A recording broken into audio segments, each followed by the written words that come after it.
Guest tonight had a long and eventful career in activism and politics before finally taking a seat in Dáil Éireann in 2021. Less than 9 months later, she was elected leader of the Labour Party, taking over a job that few wanted and at a time when it looked to be running out of road. Since then, she's led her party through last November's general election, adding 4 TDs to the Labour benches, and led her party out of the chamber as the row over speaking rights has dominated business in the Dáil. Here to talk about that, about tariffs and more, would you please welcome Ivana Bacik.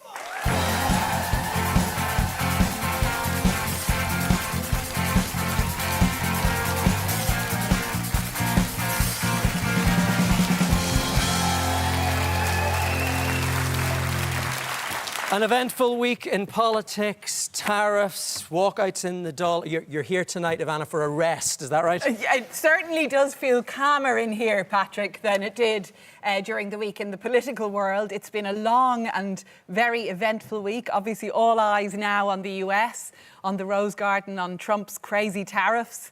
And on the terrible prospect of a global Trump slump. So I think, you know, the whole attention has pivoted to that now. And I think we're all really desperately worried about what is facing us, about you know, the consequences for us here in Ireland, but also consequences around the world. I mean, nobody's safe. Not even the penguins in Antarctica, as we know, are safe from the impact of Trump's tariffs. It's literally from pole to pole, from Greenland to the penguins. And but you know, in seriousness, it's hugely impactful for the world. You know, for us in Ireland, obviously, we're looking at the impacts on our own on jobs here, on workers, and of course worldwide we're looking at the impacts on some of the most vulnerable countries, on countries that are developing, on countries that are really so utterly dependent on global trade. So, do you think it's going to get worse for us with the pharma tariffs? Are they coming?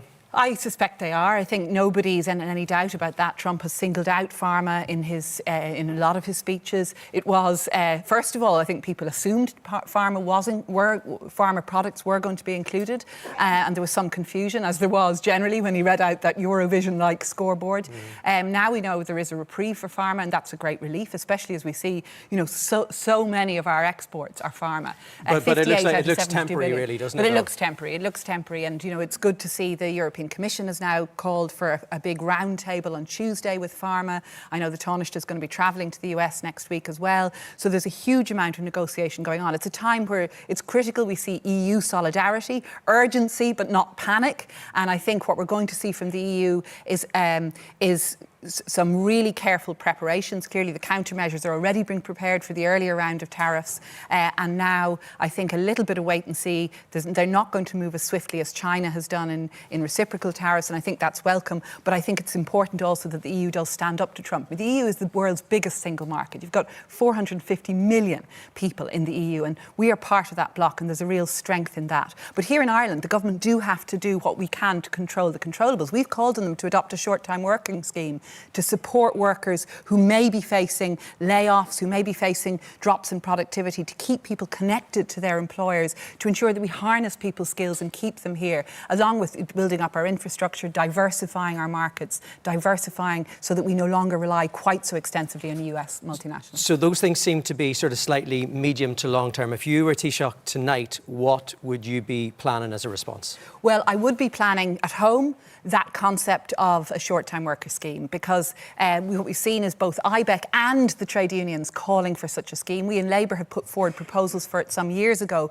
because it's a very useful idea to have in reserve for when you are facing a downturn. So I think if I was Taoiseach, I'd be preparing that, and I would also be preparing then to negotiate very hard at EU level to ensure that the reciprocal countermeasures that the EU has to threaten Trump with, I think that they won't hurt us more than they hurt him. It's really important this doesn't become the zero-sum game of an all-out trade war, and that we see the EU being careful in the reciprocal measures. So if I were the Taoiseach, that's what I would be doing. A lot of Labour's policies are about spending more money. With this downturn coming, would those policies be changing? Well, Labour's policies are about creating a more equal Ireland. We're about creating an Ireland where work is valued, where jobs are protected, but where also, merit is rewarded, where enterprise is rewarded. And actually, Patrick, if you look at our manifesto for the last election, and we saw a real appetite for Labour's constructive message. We saw 11 TDs elected, and of course we'd had an MEP elected as well last year. But the appetite for change is there in our manifesto. What we called for was careful spending of state money, investment in infrastructure, in housing, which is the biggest crisis of all, and no narrowing of the tax base. We're the only party not to call for tax cuts of any kind because we want to see the tax base maintained. But if you look at us potentially going into a world recession, there are going to have to be cuts somewhere. I mean, you're talking about, your manifesto, there was 5 billion for a state construction company, another billion for health.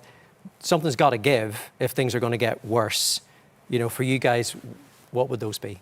Well, the first thing is that we have to invest in the infrastructure. That's investment. It's not just spending for the sake of it. So building up our housing, building up affordable homes to keep our young people here, to keep our skilled people, our young professionals here, that's crucial. That's investment. And we in Labour supported the government's funds, the government's savings funds and rainy day funds, because we do believe it's important we maintain that base of state money so that you have capital to invest. But that's what brings growth and that's what brings more jobs. And we're the party of jobs. I'm a lifelong trade unionist. We're the party of work and of jobs and of ensuring that people are in employment, because that is the best way to achieve prosperity and achieve a fair and equal Ireland. Then you can ensure you have enough to spend on the healthcare and childcare that people need, on the climate action measures we need. Is there anything you would ring fence in terms of if a recession is coming that you would say we're absolutely still going to spend money on this?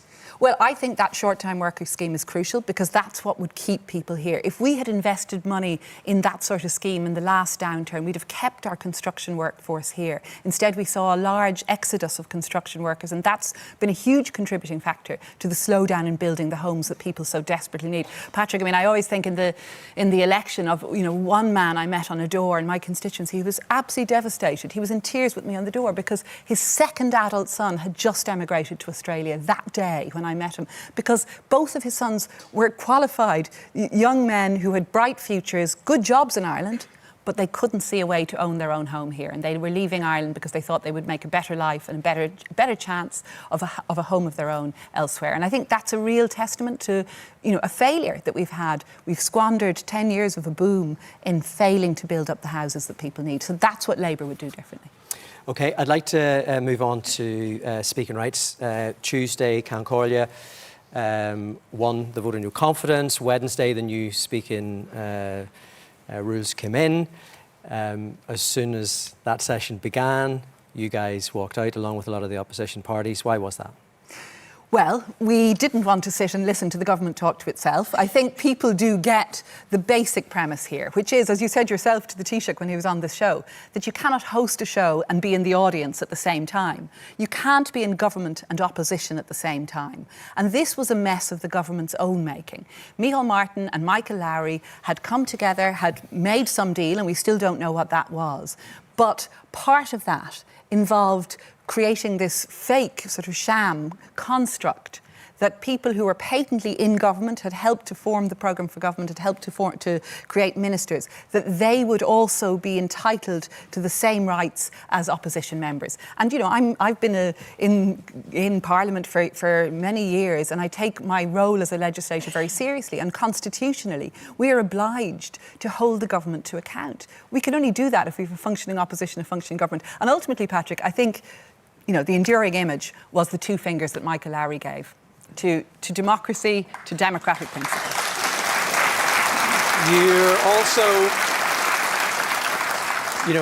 You're also someone who's very experienced in politics. You've a legal background. Does there come a point with all of this where you have to say, we've done our best, we've lost this one, it's time to move on? Well, we did lose the vote. I'm a Democrat. I said in my speech on Tuesday, of course we accept the outcome of the vote, and of course it's time to move on. And the world changed utterly on Thursday with Trump's announcements. And I think we were all very mindful that this was imminently upon us. So I was glad to see us move on. I think it was important we did. But I think the reality is that while we lost that vote, we did win the argument, People are with us. People saw through the stroke. People saw through this sham. And the big question still is, what is the hold that Michael Lowry has over this government that made Fianna Fáil and Fine Gael bend over backwards to facilitate and pretend it was all about government backbenchers? Patently it's not. And create this new sort of fake questions. So, that's the question that remains unanswered. But of course we must move on. If you look at the deal that was done with the regional independents, it was only done after Labour said that you weren't prepared to go into government. Do you regret that decision now after seeing what's played out? Well, first of all, as I said, we had a really good election for Labour. We were so delighted to see the appetite for the message and so honoured, me personally, to have been re-elected for Dublin Bay South. So happy to see such a great team of dynamic new Labour TDs. So why not put them into government? So we were very serious about going into government. We're a party that has always been serious about delivering change. To do that, you have to go into government. We're the only left-wing party that has ever served in government in this country, that is still in existence. So we were very serious about it. I wanted us to go in as part of a common platform with the Social Democrats and the Greens to negotiate from a position of strength, because I don't want to go into government just for the sake of it. We were always very clear we wanted to go in to be able to deliver on our programme of change, especially to deliver on state building of affordable homes. So we went to, the other parties didn't want to do that with us. We went then to negotiate with Fine Gael and with Fianna Fáil. And can I draw back the curtain here on these negotiations for a moment, if I may, and say we had a very positive and constructive negotiation with Fine Gael. And there was a lot of commonality. When we went to Fianna Fáil, however, it was very clear that the deal had already been done with the regional independents, and there wasn't going to be any give from their side on our demands, on our policy programme. And we know in the Labour Party how important it is. If you go into government, you must be able to deliver at least on a critical amount of your programme. So you're saying that it was a done deal before you even entered into negotiations? It was a done deal by the time we had the substantive meeting. I'd had an earlier meeting with Micheál Martin, as indeed I did with Simon Harris, but by the time we came to the second round of negotiations, it was clear that a deal had been done. And indeed, the Ceann Comhairle was then elected the next day. You mentioned in the Soc Dems, you mentioned in the Green Party. Is there an argument that a left alliance should maybe have come together before the election to give people a choice and more power together? Well, I've always been very clear. I want to work collaboratively and constructively with parties that share our vision and our values. The Green Party, as an environmentalist, I always vote Labour, transfer Green. The Social Democrats share our vision and our values. I wanted us to come together in that common platform to negotiate from a position of strength. And what I really want us to have in the next election is to be able to offer people a genuine centre-left-led government, a real alternative to each of the three biggest parties, which has dominated Irish politics. Because we've, clear differences with each of those three. Why not this time, though? It didn't work this time. The other parties didn't want to come with us. The numbers weren't quite right because Fianna Fáil and Fine Gael together were only 2 seats short of an overall majority. Sorry, I was talking about before the election. Why did you guys not come together and offer that? Well, we fought the election as distinct parties, and I think that's fair. We live in a democracy. We wanted to offer people the choice. But all through the election campaign, I made clear my absolute commitment that the first thing I would do after the election would be to go to other parties that shared our vision and our values and seek to negotiate a programme for government from that common platform position. Your daughter voted for the first time in Yes. this election. Would you recommend a career in politics for your kids? I would recommend a career in politics for anyone, Patrick. It's an absolute honour to represent my community. I love what I do. I love the challenge. I love being able to deliver change, that feeling of being able to make change. Since I was a student in Trinity and fighting for abortion rights, it's absolutely been a passion for me. I'm really proud of my 2 daughters. I'm really pleased that they are politically engaged and interested, but they need to do what they need to do. But it was a great pleasure and joy to vote with my oldest daughter last year. You're talking about whenever you were a student and, some of the social justice changes that you fought for. Ireland has changed a lot since then. How do you think you've changed? Well, do you still have the fire in the belly? Oh, I do. Absolutely, I have the fire in the belly. I mean, Ireland is a much better place now than it was 35 years ago when, I and my other student officers in Trinity, we were threatened with prison because we were giving women information on abortion. And I will never forget the experience as a 21-year-old of taking up phone calls every day from women and girls all around Ireland in crisis pregnancy who could not access a phone number of an abortion clinic in England anywhere else but a students' union because all the counselling centres had closed. It was then illegal to give information, and we were threatened with prison. We were taken to court. The Society for the Protection of the Unborn Child, SPUC, my daughter's don't think that's a real name. You know, Spuck took us to court, threatened us with prison. Mary Robinson stepped in and represented us, kept us out of... I always say we escaped prison, not escaped from prison, which would have been a very different story. But we weren't sent to prison. We were declared bankrupt, though, and the case went on for many years. But ultimately, we were vindicated when the people voted in 2018. And I suppose, you know, that's a long way of saying that experience of listening to the desperate voices of women and girls around Ireland who couldn't access a service they so desperately needed. That, I think, gave me that fire in the belly to seek change. If you told me in 1990 it was going to take 30 years or more, you know, I would have been horrified. But I'm glad I stayed at it for the fight, and, you know, I'm glad that I'm still fighting to make Ireland a better place. I think Ireland is a great country to live in, but I think we could be so much better. I think we could do so much better for for my daughter's generation, to keep them here, to build them homes, to give them decent healthcare, decent childcare supports if they need it, to ensure that we've got the sort of big climate infrastructure we so badly need. I'm a very committed daily cyclist, and, you know, I really want us to have a proper public transport, proper active transport system around the country. So we can do so much more, Patrick. Look,